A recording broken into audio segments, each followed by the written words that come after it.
Assalamualaikum warahmatullahi wabarakatuh. Alhamdulillah, salatan wassalamu ala rasulillah wa ba'du.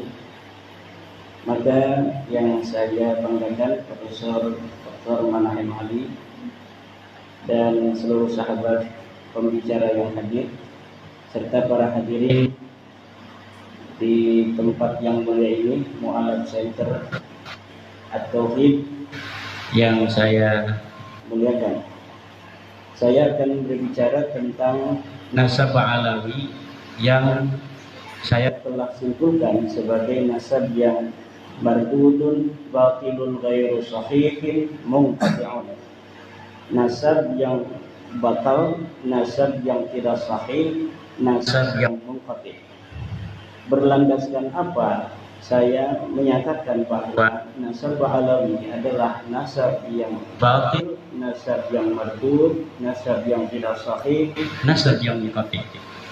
Paling tidak tadi saya telah coret-coret ada 15 poin yang akan saya sampaikan terkait dengan batalnya nasab alawi pada kesempatan yang berbahagia ini. Pertama, nasab alawi terputus karena Ubaidillah tidak terbukti sebagai anak Ahmad berdasar kitab-kitab yang sezaman. Tidak ada kitab-kitab yang sezaman yang menyatakan bahwa Ubaidillah ini adalah sebagai anak daripada Ahmad bin Isa. Ahmad bin Isa wafat pada 345 Hijriah. Kitab-kitab nasab yang banyak ditulis ketika itu abad ke-4, ke-5, ke-6, ke-7, ke-8 dan ke-9 tidak mencatat nama Ubaidillah merupakan anak daripada Ahmad. Ahmad bin Isa tidak terbukti hijrah ke Yaman berdasarkan kitab-kitab abad ke-5 sampai abad ke-9.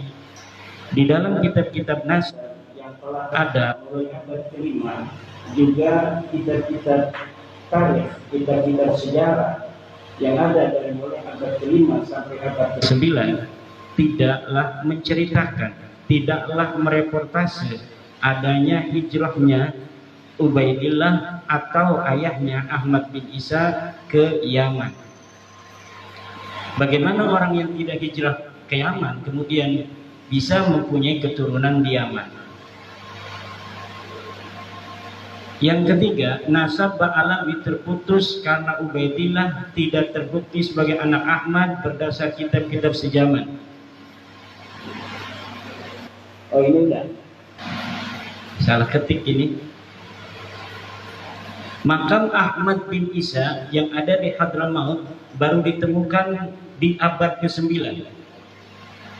Jadi makam Ahmad bin Isa yang hari ini sangat populer berada di Hadramaut Yaman. Itu di dalam kitab tarikh saya temukan bahwa makam itu ditemukan pada abad ke-9 Hijriah. Artinya ketika wafat 345 Hijriah sampai abad ke-9 Hijriah itu telah berjalan 550 tahun, makam itu dulunya tidak pernah dikenal orang. Ketika nasab alawi dikonstruksikan pada abad ke-9, bersamaan dengan itu pula lah makam-makam yang berkait dengan nasab itu kemudian perlu untuk dibangun untuk menjadi kekuatan klaim bahwa klaimnya nasab itu ada nama-nama tertentu sampai tersambungnya nasab mereka dengan Ahmad bin Isa, maka kekosongan nama-nama yang juga di dalamnya ada kekosongan makam-makam ini perlulah dibangun makam-makamnya itu sebagai bukti saksi buat masa-masa yang akan datang. Maka makam-makam palsu yang hari ini dibangun oleh seseorang yang diurut sebagai leluhur-leluhurnya adalah merupakan kejadian ulang daripada kejadian-kejadian masa lalu dari leluhur dia yang juga sama melakukan hal yang serupa, yaitu membangun makam baru yang sebelumnya tidak ada untuk diyakini oleh orang lain bahwa itu adalah makam leluhurnya. Bagaimana pengurutan nasabnya ini sampai Ahmad bin Isa ada dibuktikan dengan makam yang kemudian dibangun, diberikan tanggal, diberikan titik mangsa sesuai dengan titi mangsa orang-orang yang diklaim ada pada abad itu, padahal orang-orang itu pun tidak ada, sebagaimana makam itu pun dulunya tidak ada. Kemudian batu nisan Muhammad Shahid Mirbad yang ada di Mirbad telah terbukti dibuat pada abad ke-9 atau 10 Hijriah. Sebagaimana kita ketahui dari pemaparan tulisan saya bahwa dari nama-nama Ba'alawi ke atas bukan hanya Ubaidillah yang tidak ada, tapi Muhammad, Ubaidillah punya anak namanya Ali, Ali punya anak namanya Muhammad, Muhammad punya anak namanya Ali, Ali punya anak namanya Ali, Ali punya anak namanya Muhammad Shahid Mirbad. Ini semuanya adalah orang yang tidak terreportase oleh sejarah apapun, baik di dalam kitab nasab maupun dalam kitab sejarah. Bagaimana orang yang tidak dicatat dalam kitab nasab, kemudian pada abad 9 dibangun namanya, dicantumkan dalam kitab nasab yang hanya ditulis oleh keluarga mereka, dan kemudian dibangun kesejarahannya pada kitab-kitab sejarah yang juga ditulis oleh mereka. Ada kitab-kitab yang hari ini cetakannya ada, ditulis oleh orang lain, tapi apabila diteliti, lihat pentahkiknya, itu pentahkiknya adalah kalangan mereka. Dan saya meyakini setiap kitab sejarah yang ditahkik oleh kalangan Ba'alawi, maka pentahkikannya itu tidak jujur, dan di dalamnya pasti ada interpolasi nama-nama sesuai dengan nama-nama leluhur yang mereka catat. Kenapa? Karena nama leluhur mereka tidak tercatat dalam kitab sejarah, maka mereka merasa perlu untuk mencari manuskrip kuno, kemudian manuskrip kuno ini ditahkik olehnya, kemudian disisipi nama-nama dari keluarga mereka. Dan ini dapat dipertanggungjawabkan, karena saya telah meneliti beberapa pentahkikan dari kalangan mereka tentang kitab-kitab tarikh Hadramaut, tarikh San'a dan yang mengitarinya. Di dalamnya ada interpolasi, yaitu penyisipan tokoh yang tidak ada dalam manuskrip aslinya, kemudian disisipkan seakan tokoh-tokoh ini adalah merupakan tokoh yang historis. Kemudian Muhammad bin Ali diberi gelar Shahid Mirbad pada abad 9 tidak terbukti sebagai bergelar Shahid Mirbad. Menurut Ibnul Athir abad ke-7, yang bergelar Shahid Mirbad adalah Muhammad Al-Manjawi, raja di Mirbad. Ada seorang raja yang dicatat oleh Ibnul Athir, sejarawan masa itu, yang bernama Muhammad Al-Manjawi. Muhammad Al-Manjawi ini diberi gelar oleh Ibnu Khaldun, oleh Ibnul Athir sebagai Shahid Mirbad. Itu pada abad ke-7. Kemudian Ali As-Sakran pada abad ke-9 menulis sejarah leluhurnya, kalangan Ba'alawi ini, menyematkan nama untuk salah satu nama yang dibarukan itu, yaitu Muhammad bin Ali, disebagaikan atau dialiaskan sebagai Muhammad Shahid Mirbad. Tadinya tidak ada gelar Muhammad Shahid Mirbad untuk leluhur mereka, tetapi karena ada pencatatan dari mereka bahwa Muhammad bin Ali ini pernah ke Mirbad, maka diberi gelarlah leluhurnya ini yang bernama Muhammad bin Ali dengan Muhammad Shahid Mirbad. Saya telah membaca kitab-kitab yang berkaitan dengan sejarah Mirbad dan sejarah Hifar, serta ulama-ulama yang hidup pada sejaman dengan Muhammad bin Ali dalam tanda kutip Shahid Mirbad ini, sama sekali tidak ada yang mencatat di samping kanan dan kirinya seorang ulama bernama Muhammad bin Ali yang digelari kemudian pada abad 9 dengan Shahid Mirbad dari kalangan Ba'alawi. Orang ini bukan hanya tidak bergelar Shahid Mirbad, tetapi juga kehistorisannya sangat dipertanyakan. Bahkan saya berani mengatakan itu adalah fiktif. Orang ini fiktif, tidak ada di Diva, tidak ada di Hadramaut, bahkan mungkin tidak ada di dunia Aceh. Seorang yang bernama Muhammad bin Ali Lalu bagaimana mereka punya leluhur? Ya jelas mereka punya leluhur. Lalu leluhurnya siapa? Ya saya tidak tahu. Apakah namanya Muhammad bin Ali? Ya bisa jadi. Tapi yang jelas bukan Muhammad bin Ali yang hari ini kita kenal kesejarahannya sedemikian itu. Lalu bagaimana kok bisa begitu banyak kitab-kitab yang mencatat kesejarahannya hari ini? Bisa ratusan kitab tentang Sohib Mirbat. Bahkan orang Mirbat sendiri hari ini, sejarawan Mirbat, lihat apabila mereka menceritakan tentang Sohib Mirbat, mereka belum sadar kalau mereka mencatat nama seorang yang tidak ada pada zamannya. Hebatnya ini Muhammad Sohib Mirbat. Dan saya kalau dipertemukan dengan sejarawan Mirbat, sejarawan Difar, saya yakin orang Difar dan orang Mirbat sejarawannya itu akan langsung sadar kalau sudah bertemu dengan saya. Apabila saya berikan algoritma dari sosok Sohib Mirbat ini, sejarawan Difar, sejarawan Mirbat, sejarawan Hadramaut akan langsung sadar bahwa ada masalah dalam kesejarahan, terutama kesejarahan nasab daripada sadat-sadat mereka ini, terutama yang berkaitan dengan klaim glorifikasi dari keluarga Ba'ali dalam ilmu pengetahuan, dalam tasawuf, dan dalam peran-peran kesejarahannya di masa itu yang berkaitan dengan politik, sosial, dan sebagainya. Bahkan saya sekarang sedang mencari orang yang bisa mempertemukan saya dengan para pakar-pakar sejarah di Yaman agar mereka tercerahkan. Yang saya ingin ketemukan adalah para pakar-pakar sejarawan yang tidak ada kaitan dengan Ba'alawi, yang insya Allah apabila dia itu bisa bertemu, maka itu akan langsung gampang sadar daripada orang-orang yang mempunyai subjektivitas dengan kalangan Ba'alawi. Dan saya meyakini itu.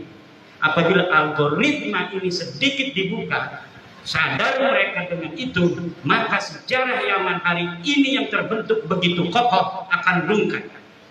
Bukan hanya sejarah nasab Ba'alawi, tapi sejarah Yaman, sejarah Mirbat yang hari ini ada rungkat semua.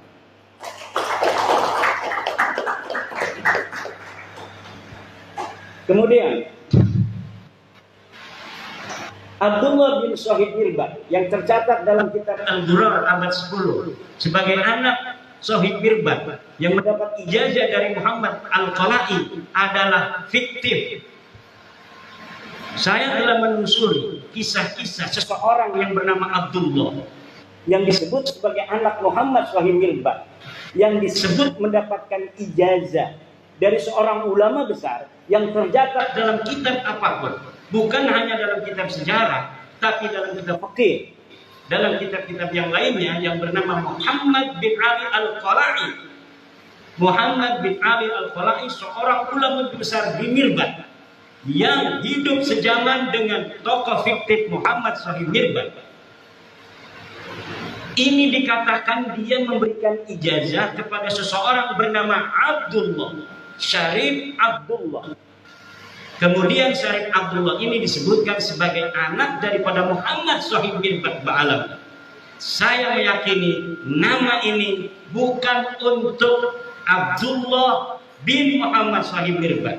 Adapun dikatakan bahwa Abdullah ini bin Muhammad Sohib Mirbat adalah pencaplokan sebuah manuskrip tentang ijazah yang tidak diketahui dia bin siapa, kemudian dialiaskan sebagai anak Muhammad Sohib Mirbat. Untuk apa? Agar kesejarahan leluhur mereka tercatat dalam bukti-bukti manuskrip yang dapat ditelusuri. Yang dapat ditelusuri nama Abdullah karena dia mendapatkan ijazah. Tetapi Abdullah ini tidak diketahui siapa ini Abdullah. Dikatakan bahwa Abdullah ini adalah anak Muhammad Sohib Mirbat. Muhammad Sohib Mirbat di mana? Fiktif. Tidak ada Muhammad Sohib Mirbat yang bernama Muhammad bin Ali Ba'alawi. Muhammad bin Ali Ba'alawi atau disebut juga Muhammad bin Ali Khalifasan. Saya dapat menyatakan dengan tegas bahwa orang ini fiktif. Tidak ada ulama tarikh yang menulis kesejarahan tokoh ini. Tidak ada ulama nasab yang mu'tamadah, yang bisa dipegang keulamaannya dalam ilmu nasab yang mencatat seseorang bernama Muhammad bin Ali yang hidup sezaman dengan Muhammad bin Ali Al-Qala'i. Kemudian, jadi yang terdapat dalam kitab As-Suluk tidak terbukti sebagai saudara dari Alwi. Jadi ada kitab sejarah yang kitab sejarah ini adalah mu'tamadah yang bisa dijadikan pegangan untuk sejarah Yaman. Disebutkan ada seorang bernama Jadid yang disebut seorang syarif. Lalu keluarga Ba'alawi pada abad 9 mengatakan bahwa Jadid ini adalah saudara dari leluhur mereka yang bernama Alwi.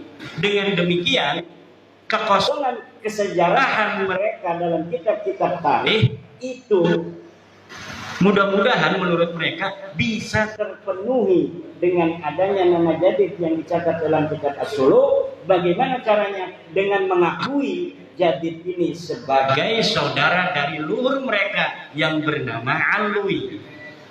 Dan ini pun nanti akan terjadi pada seorang ulama bernama Salim bin Basri, yang kemudian Salim bin Basri ini yang tercatat dalam kitab-kitab sejarah itu diambil namanya, dialiaskan bapaknya yang bernama Basri sebagai saudara daripada Alwi. Jadi dari sini ngambil supaya kuat. Ternyata yang diambil ini polanya sama. Setelah diambil namanya sebagai bagian dari keluarga mereka, lihat hari ini dalam kitab Syamsul Dhahirah, orang-orang yang tercatat dalam sejarah ini diingkiratkan, dikatakan bahwa mereka tidak mempunyai keturunan. Nama Abdullah bin Sa'id Mirbad inqarada, tidak punya keturunan. Lihat Jadid inqarada fi al-qarnis fi akhir qarnis sitti, dia ingkirat di akhir abad 6. Kemudian lihat Salim bin Basri, demikian pula dikatakan bahwa keturunannya ingkirat pada akhir abad ke-6. Semua orang-orang yang ada di dalam buku-buku tarikh, dalam buku-buku sejarah yang diambil nilai-nilai sejarahnya, kemudian sosok keturunannya dikatakan tidak ada. Sementara orang-orang yang sama sekali tidak dicatat dalam sejarah seperti Muhammad Sahib Mirdad itu kemudian berketurunan sampai hari ini. Ini yang terjadi dengan nasab Ba'alawi. Kemudian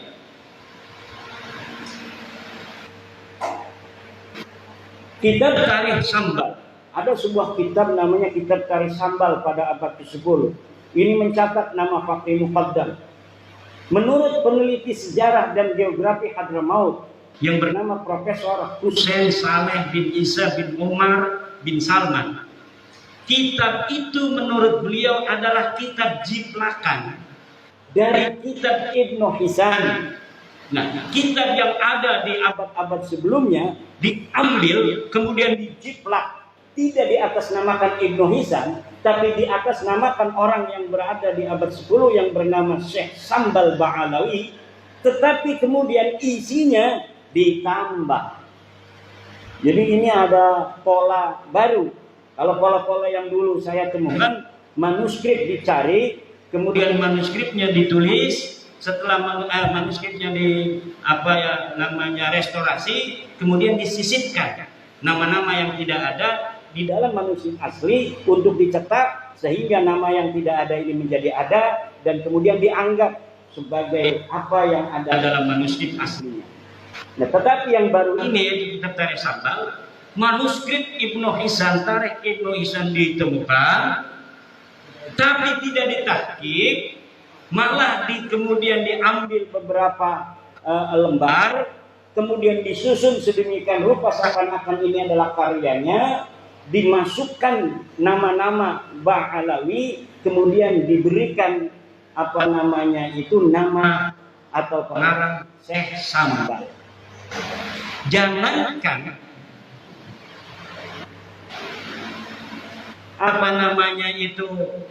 kitab ini ada pada masanya, tokoh Syekh Sambalnya aja ada yang melakukan, dia betul-betul pernah ada. Jadi yang disebut Syekh Sambal dari keturunan Ahmad bin Isa ini, para tokoh sejarawan di Yaman itu ada yang tidak percaya kalau Syekh Sambal ini pernah ada pada abad 10. Lalu dari mana pentahqiq Abdullah Muhammad Al-Habsyi bisa menyatakan itu? Wallahu a'lam bishawab. Yang bertanggung jawab adalah Abdullah Muhammad Al-Habsyi. Dia menyatakan dia menemukan manuskrip atas nama Syekh Sambal. Kemudian dia mencetaknya. Ternyata setelah diteliti oleh pakar sejarah, ini kitab bukan milik Syekh Sambal, tapi sebagian diambil dari kitab Ibnu Hisan, kemudian ditaruhin nama Syekh Sambal yang disebutkan sebagai keturunan dari Ba'alawi. Jadi ini sangat luar biasa sekali. Polanya pola beda lagi, pola baru, modus baru. Kemudian kitab Al-Baha fi Tarikh Hadramaut karya Abdurrahman bin Ali bin Hisan abad ke-9. Nah ini yang diciplak ini kitab ini. Kitab yang tadi saya sebutkan Tarikh Syekh Sambal itu adalah ciplakan dari Ibnu Hisan. Ibnu Hisan ini menulis sebuah kitab namanya Al-Baha fi Tarikh Hadramaut. Pengarangnya namanya Abdurrahman bin Ali bin Hisan, wafat 818 Hijriah. Kitab ini pun ditahqiq oleh orang yang sama, yaitu Abdullah Muhammad Al-Habsyi, dan di dalamnya disisipkan nama-nama Ba'alawi. Kalau tidak percaya, silahkan. Siapa yang mau mencari manuskrip aslinya daripada Al-Baha fi Tarikh Hadramaut itu, yang di dalamnya, di dalam versi cetak hari ini kita dapatkan nama-nama Ba'alawi. Saya berani bertaruh bahwa di dalam manuskrip aslinya tidak ada nama-nama Ba'alawi yang tercatat. Jadi tidak perlu sibuk-sibuk saya untuk mencari manuskrip, karena saya telah meyakininya. Bagaimana meyakininya? Oh, itu hanya husnudon atau suudon, karena polanya sudah ketahuan. Kalau 1, 3, 5, selanjutnya itu adalah 7 dan 9. Kalau kita katakan 1, 3, 5, selanjutnya itu adalah 7, 9, dan 11. Kalau kita katakan 2, 4, 6, maka selanjutnya adalah 8, 10, 12. Tidak perlu kita menghitung-hitung dengan kalkulator. Kita akan tahu bahwa setelah 1, 3, 5 adalah 7 dan 9. Kita punya ilmu, punya otak yang diberikan Allah, ngapain kita susah-susah? Kalau pola algoritma itu sudah kita tebak.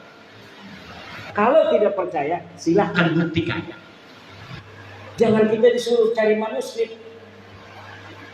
Yang tidak percaya bahwa yang saya katakan dia bohong, harus nyari manuskripnya. Justru kenapa Kiai Imam nggak cari manuskrip Alwi bin Thohir gitu?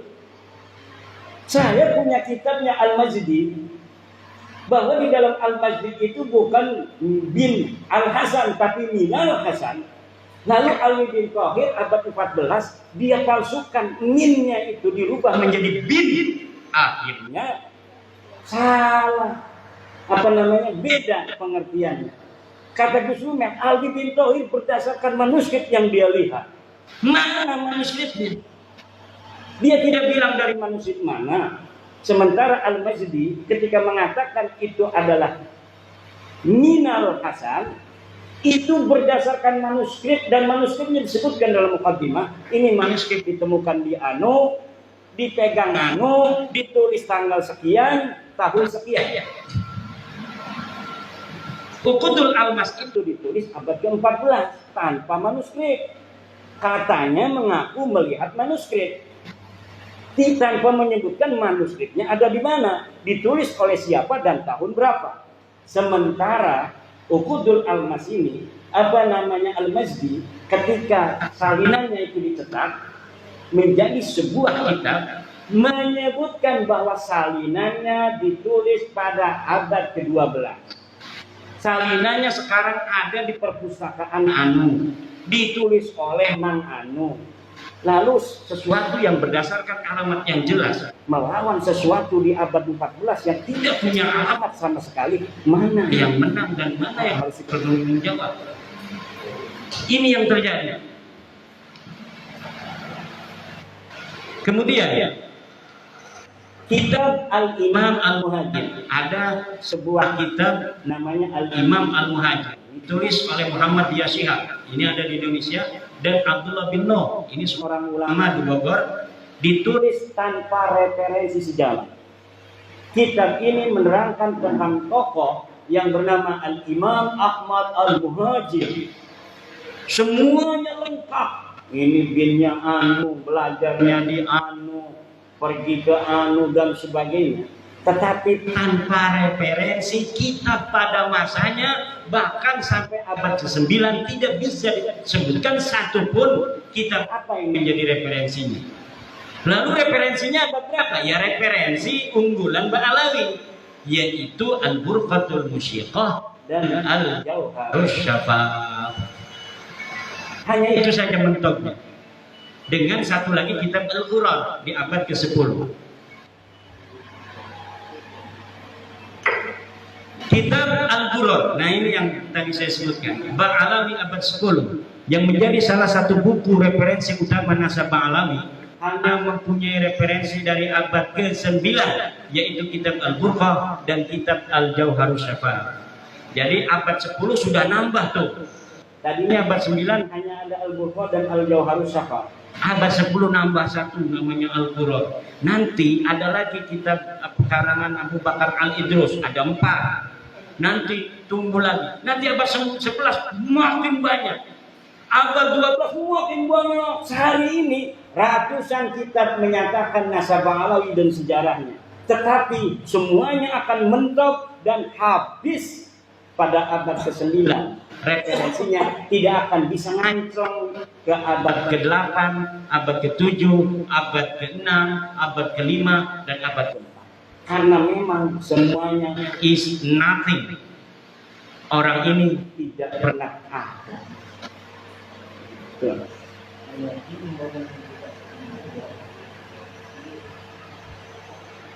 Dan mungkin itu saja poin-poin karena waktunya sudah lebih dari 10 menit. Tentang Bani Jawi sedikit. Bani Jawi ini adalah Bani Melayu. Orang-orang Melayu hari ini adalah Bani Jawi. Bani Jawi ini, jangan kita mencari Bani Jawi ini asalnya dari mana. Bahkan Bani Jawi ini ternyata adalah orang-orang yang telah terdeteksi 4.000 tahun sebelum Masehi. Kesejarahannya itu bisa dideteksi di Yordania. Di Yordania ada sebuah kampung Jawa 4.000 tahun sebelum Masehi. Kemudian di Mesir itu ditemukan kapur barus. Ketika Fir'aun itu berapa tahun? 6.000 tahun membangun piramid-piramid itu ditemukan bekas-bekas kapur barus yang asli dari Jawa, dari Melayu. Banyak sisa-sisa yang bisa ditemukan di dunia. Di Jepang misalnya itu ditemukan keris Jawa di masa purba. Berarti sebelum Indonesia hari ini merasa sebagai bangsa Buddha, bangsa yang pada bangsa asing, pada endoro-endoro, dulu leluhur kita ini adalah Bani Jawi yang luar biasa. Kesejarahannya bisa dideteksi bukan hanya dari 1 Masehi, bahkan dari 4.000 dan 6.000 sebelum Masehi. Ini nanti mungkin akan dikembangkan oleh Profesor Dr. Manahemani. Wallahu a'lam bishawab. Wassalamualaikum warahmatullahi wabarakatuh.